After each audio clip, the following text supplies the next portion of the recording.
Maposaurus's teeth are perfectly designed like blades to slice off chunks of flesh. With prey so large, a single bite isn't always fatal. It appears Maposaurus could just snack, feeding from its victim without actually killing it.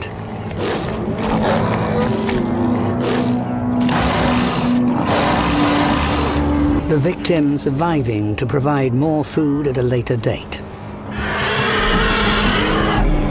But even in a group, these giant killers are never far away from danger. Attacking an animal more than 10 times your weight carries grave risks.